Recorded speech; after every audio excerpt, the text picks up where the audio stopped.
I'm Tasha Stielstra. I'm owner of Nature's Kennel Sled Dog Racing and Adventures in McMillan, Michigan. We're in the eastern Upper Peninsula, and we have a long-distance racing team and also a touring business where we teach people mushing through the winter. What's normal is really important. So if you're consistently walking with your dog, running with your dog, so what their gait on a normal basis looks like, so you know that if they have an injury, what may be a very, very slight gait change, and we think, oh, you know, that's pretty minor, could be something pretty major. Because they're so tough, it's hard to even pick up on some of those minor injuries. A lot of times what I look for when I'm testing that injury is if they're just going to lick their lips or give me a little wince. Checks over. So I'm starting from the ground up. I'm starting from the feet. Those look okay, and then I'm going to check their carpal joints here, and then if I'm just not finding anything and I can feel some shoulder soreness, I can always check and make sure they've got some good extension in their shoulder. Again, looking for them licking their lips or giving me any little sign. The most common point of injury is a pad or a foot soreness. So most of my dogs are pretty good at having their feet touched. I'm going to check kind of right in between the pads of their feet, making sure there's no little cuts or abrasion in between here, or that there's no pad damage. Again, on rocky, uneven surface in the summertime, you might be more apt to get some pad damage.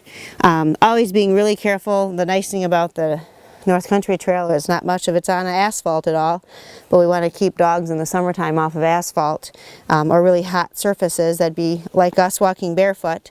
Making sure that their nails are trimmed.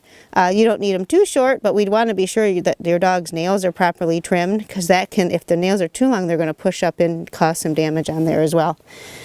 If you do notice something, an issue with the pad, there are different ointments you can put in the dog's foot to kind of help these fissures heal up.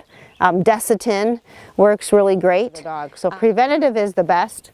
If you know you're in some pretty rocky terrain, there's some commercially made dog booties. We prefer a company called dogbooties.com. This is a dog booty we use in the wintertime. It's just a lightweight Cordura. But the woman who owns the company does make some heavier weight dog booties that would be a little more substantial for summer or fall hiking. And I would just contact the company directly. I would not suggest getting the cute little fancy footwear from Cabela's that look all leathery and fancy, because it's just going to probably cause your dogs more problems than what it's worth. So there we go. Slips right in, and I wrap that Velcro around nice and tight. And then we go. I don't just leave the dog booties on. So if Chuck was walking with me, I'd put 2 booties on the front if he had a sore paw.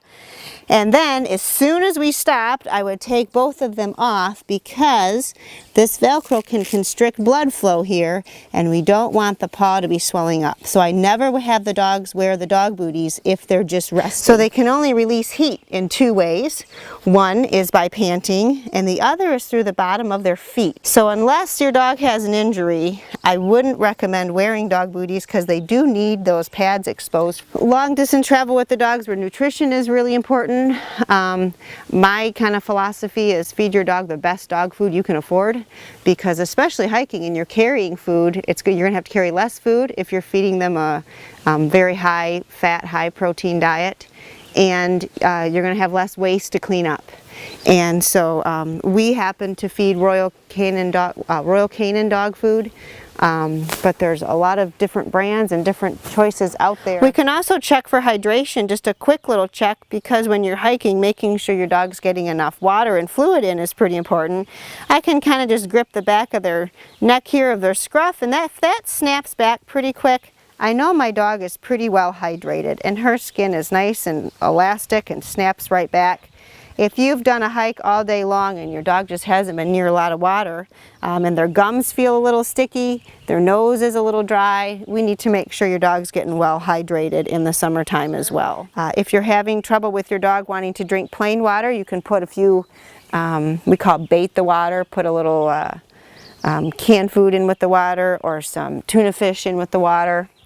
to make sure they're getting plenty of water through the day as well. Watching your dog's stool, if you're noticing loose stools, that could be a couple reasons. You're overfeeding the dog, or they're a little stressed, which could just be from long hikes.